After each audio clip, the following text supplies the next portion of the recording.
अस्सलामुअलैकुम, welcome to binary classroom. और आज की इस क्लास में हम लोग CS201 लेक्चर नंबर 31 को पढ़ने वाले हैं फाइनली। और नाउ इस लेक्चर में हम लोगों ने कौन से टॉपिक कवर अप करने हैं, तो जो हमारा मेन टॉपिक रहेगा इस लेक्चर में वो रहेगा ऑपरेटर ओवरलोडिंग। सो ऑपरेटर ओवरलोडिंग के जितने भी आगे सब टॉपिक्स हैं उन तमाम को हम लोग आज इस लेक्चर में कवर अप करने वाले हैं।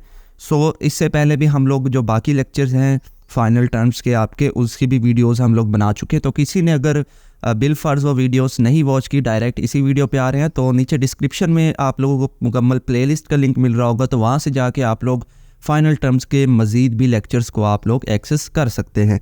तो नाउ बढ़ते हैं हमारे अपने टॉपिक की तरफ, जो कि है ऑपरेटर ओवरलोडिंग के। ऑपरेटर ओवरलोडिंग एक्चुअल में है क्या? नाउ ऑपरेटर ओवरलोडिंग सिंपली एक टर्म हम लोगों ने पढ़ी थी फंक्शन ओवरलोडिंग पिछले लेक्चर्स में। सिमिलरली जैसे फंक्शन ओवरलोडिंग में क्या होता था कि हम लोग सेम नाम से फंक्शन बनाते थे, बट उसके पैरामीटर जो है वो चेंज करके उसका जो काम होता था वो डिफरेंटली परफॉर्म कराते थे।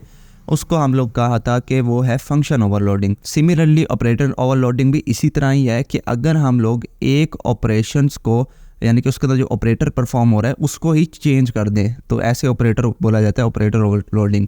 नहीं समझ आई तो इसको पढ़ लेते हैं एक मिनट।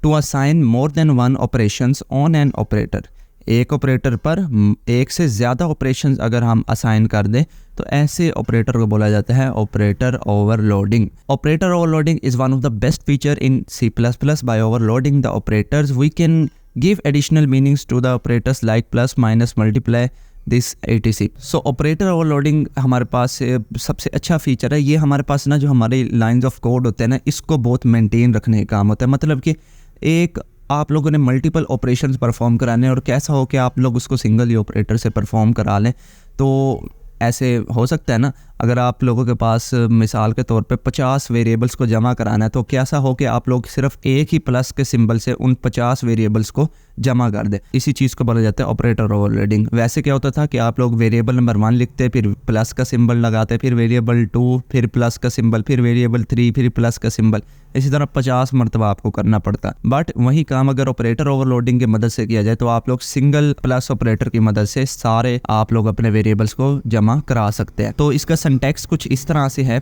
सबसे पहले तो आप लोगों को रिटर्न टाइप लिखनी होती है। रिटर्न टाइप कुछ भी हो सकती है, या इंट है, फ्लोट है, और जो आपने खुद भी बनाई हो सकती है कम्प्लेक्स वगैरह, तो वो भी आप लोग रिटर्न कर सकते हैं। सिमिलरली आप लोगों को एक कीवर्ड लिखना पड़ेगा ऑपरेटर, ये ऐसे लिखना पड़ेगा, और आगे उसका OP। ये OP जो है इसकी जगह आप लोग वो ऑपरेटर रिप्लेस करेंगे इनमें से, प्लस माइनस में से, या ये जो भी और भी हैं काफ़ी सारे, उनमें से वो ऑपरेटर रिप्लेस करेंगे जिसको आप ओवरलोड करना चाहते हैं, तो वो आ जाएगा यहाँ पर। नेक्स्ट स्टेप में जो फंक्शन जिस तरह बनाया जाता है उसके अंदर जो आर्गूमेंट लिस्ट होती है, वैसे यहाँ पर आर्गूमेंट लिस्ट देंगे कि आपका जो ऑपरेटर ओवरलोडिंग है ये करने क्या वाला है। नेक्स्ट स्टेप में क्या करेंगे, बॉडी में आप अपना कोड लिखेंगे जो वो टास्क परफॉर्म करना चाहता है। इसको एक एग्जांपल से समझते हैं। देखें, जैसे कि मेरे पास एक क्लास बनी हुई है, इसके पब्लिक सेक्शन में देखें तो मैंने ना सिमिलरली ये वाला सिंटैक्स का ना एक एग्जांपल दिया हुआ है कि ऑपरेटर ओवरलोडिंग परफॉर्म किस तरह कराना है। तो मैंने लिखा हुआ है कम्प्लेक्स। नाउ ये कम्प्लेक्स क्या है, ये मेरे पास रिटर्न टाइप है, ठीक है, तो इसमें कंफ्यूज नहीं होना, ये मेरे पास रिटर्न टाइप है। और ऑपरेटर एक कीवर्ड है जो कि आना ही आना है जब भी हम लोग ऑपरेटर ओवरलोडिंग परफॉर्म कराएंगे। नेक्स्ट देखें, मैंने यहाँ प्लस लगाया हुआ है, जबकि आप सिंटैक्स में देखें मैंने OP लिखा हुआ है। तो अभी आपको मैंने बताया कि OP की जगह पे आप अपने ऑपरेटर्स को जो भी आप लोग ओवरराइड करना चाहते हैं, ओवरलोड करना चाहते हैं, तो मैं इस टाइम प्लस को ओवरलोड करने वाला हूँ, तो मैंने यहाँ पर लिख दिया है प्लस। सही है। उसके बाद पैरामीटर्स में देखें, आर्गूमेंट लिस्ट मैंने दी है कि यार ये जो कम्प्लेक्स नाम का ऑब्जेक्ट है ना, इसके अंदर ये प्लस ऑपरेटर परफॉर्म होना चाहिए। और नीचे यहाँ मेरा कोड आ जाएगा, जो भी लिखना होगा वो डिपेंड करता है यूज़ केस पे। अब देखें मेन में इसी ऑपरेटर ओवरलोडिंग को मैंने कॉल किस तरह किया। देखें, मैंने ऊपर भी मेरे पास कुछ कोड है, नीचे भी मेरे पास कुछ कोड है, मुझे उससे कोई गर्ज नहीं है फिलहाल। कॉम्प्लेक्स 1, कॉम्प्लेक्स 2 मेरे पास ऊपर डिफाइन होंगे, कहीं रिजल्ट भी मेरे पास ऊपर कहीं डिफाइन होगा, तो उस बात को साइड पे रखते हैं। जो हमारी मेन बात है इसमें समझने वाली वो ये है कि जो आपका पहला कम्प्लेक्स वेरिएबल होगा ना, कम्प्लेक्स नंबर, वो यहाँ से इसके रिटर्न टाइप को असाइन किया जाएगा। होगा क्या कि ये कम्प्लेक्स 1 हो जाएगा, वो यहाँ आ जाएगा। उसके बाद देखेगा कि ऑपरेटर कौन सा है, ऑपरेटर 1 है। उसके बाद देखेगा कम्प्लेक्स 2, तो कम्प्लेक्स 2 मेरे पास यहाँ ये आर्गूमेंट लिस्ट में पॉइंट होगा। देख रही है एरो को, देखें आर्गूमेंट लिस्ट में पॉइंट होगा, तो होगा कि एक्चुअली जो मेरे पास पहला कम्प्लेक्स नंबर होगा उसके अंदर ऐड हो जाएगा दूसरा कम्प्लेक्स नंबर। अब सिमिलरली यहाँ पर तो 2 है, तो यहाँ पर जितने भी मर्जी मैं लिख दूँ तो वो ऑटोमेटिकली ऐड अप होके आ जाएंगे। तो ये तो एक छोटी सी एग्जांपल थी, तो आप लोगों को लग रहा होगा कि भाई हम इसको और भी तरीक़ों से कर सकते हैं लूप की मदद से या ये वो। और ये सिर्फ प्लस ऑपरेटर का नहीं, बहुत से ऐसे ऑपरेटर हैं जिनके अंदर ये यूज़ होता है, वो भी हम लोग इसी लेक्चर में आपको दिखाता हूँ कि कौन कौन से ऐसे ऑपरेटर हैं जिनको हम ओवरलोड कर सकते हैं। नाउ ऑपरेटर्स टू ओवरलोड, अब कौन कौन से ऑपरेटर हैं जो ओवरलोड हो सकते हैं। सबसे पहले तो इनमें आप लोग ऑपरेटर्स की टाइप समझें कि ऑपरेटर्स की कितनी टाइप्स होती है। तो there are two types of operators, एक होते हैं यूनरी ऑपरेटर और एक होते हैं binary operator. Now unary operator क्या है? यूनरी ऑपरेटर ऐसे ऑपरेटर को बोला जाता है जो कि सिंगल ऑपरेंड पे काम करे। ऑपरेंड मीन जो आपका वेरिएबल हो सकता है, कोई कांस्टेंट हो सकता है। और बाइनरी ऑपरेटर्स क्या होते हैं? बाइनरी ऑपरेटर्स ऐसे ऑपरेटर्स होते हैं जो कि दो ऑपरेंड पे काम करते हैं, ठीक है। और वो दो ऑपरेंड वेरिएबल भी हो सकते हैं, कांस्टेंट भी हो सकते हैं। Unary operands are the one that require only one operator to work. Unary operator are applied to left of the operand. For example caret है, एंड है, टिल्डे है और एक्सक्लेमेशन मार्क है। ये तमाम के तमाम हम लोग सिंगल ऑपरेंड पे इस्तेमाल कर सकते हैं और ये उसके लेफ्ट साइड पे लिखा जाता है। सिमिलरली अब बाइनरी ऑपरेटर्स हैं। Binary operators require two operands on both side of the operator, मतलब कि ऑपरेटर दरमियान में रहेगा और उसके लेफ्ट साइड पे भी एक ऑपरेंड होगा और उसके राइट साइड पे भी ऑपरेंड होगा, जैसे कि प्लस है, माइनस है और ये तमाम ऑपरेटर्स हैं।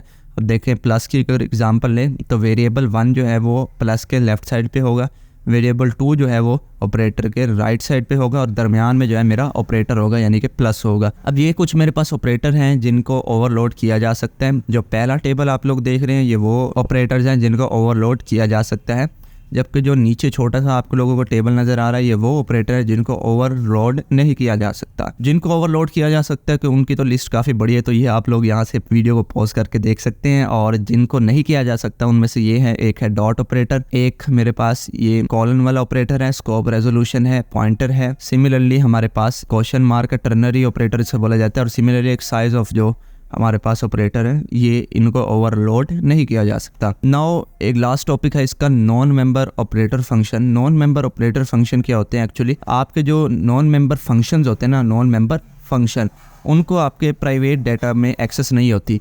मैं आपको एक दफ़ा दोबारा से पीछे लेके जाना चाहता हूँ और वो ये दिखाना चाहता हूँ कि आप लोग जो ऑपरेटर ओवरलोड करते हैं ना, ये आप लोग क्लास में करते हैं और क्लास में पब्लिक सेक्शन में करते हैं, राइट।